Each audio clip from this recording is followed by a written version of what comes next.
Okay, gonna speedrun this one just because a lot happened, and one session turned into two sessions, and we wound up playing across an entire weekend.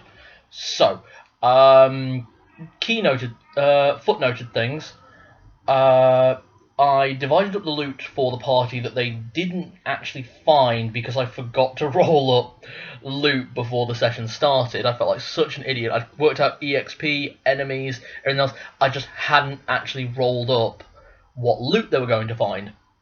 So between sessions, I rolled up the loot and then went, okay, so they would have found this many magic items if they'd been looting at the same time, but they weren't.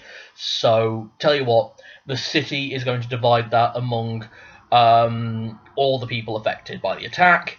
So the party got like 30 gold apiece, one magic weapon, one potion, and one scroll. So it's a lot less than they would have got, but they still got something. Then informed that the city needs them to go and find out what's going on to give the city a chance to prepare for this attack in a year's time. Shopping montage where they got some new kit. Roberto, the a bard, went and got himself a masterclass scimitar that he could now afford. Celadine and Zed opened a bank account together so they could access money in different cities. Something I decided to add because I hate the whole thing of like money encumbrance. But I am trying to play 1E to as fair to the game, to the original as possible. And mostly shop montages. You got through a little bit where they finally went and met with the town guard, the guard captain.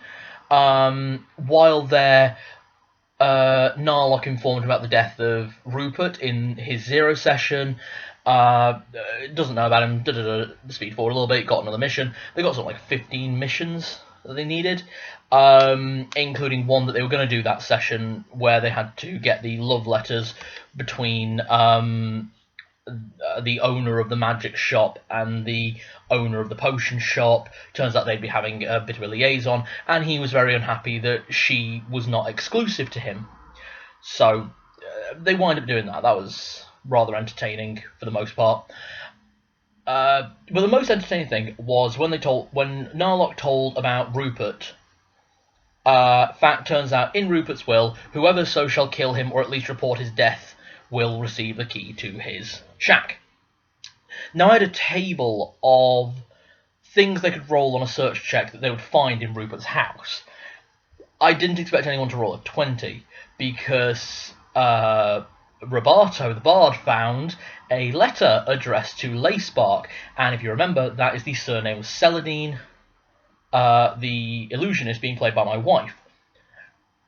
And basically, the letter informed Roberto that Rupert was Celadine's birth father, and he didn't know about her. And when he died, he was trying to basically get money together to make a good stint of being not necessarily a father to her, because hey, she's 37, she's been looked after by this lovely couple who they are her parents as far as Rupert was concerned, but he just wants to be in her life because he didn't know she existed.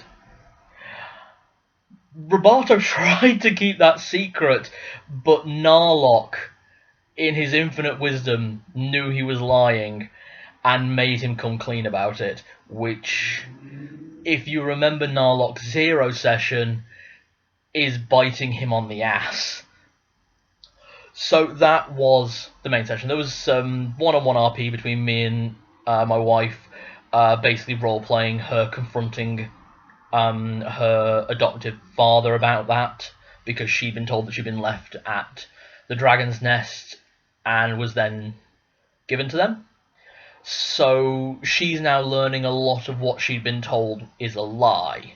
So this is turning into some quite fun player drama that I haven't had to do much work on. I mean, this isn't even close to the inter-party drama I've actually got built into the story, so I am loving that they're building their own. I might not even need to do anything that I've got planned with how it's going, because Celadine doesn't know the actual truth of Narlock's association with her father's death. She thinks Narlock was just there when he died, and it was an accident caused by the big bad evil guy.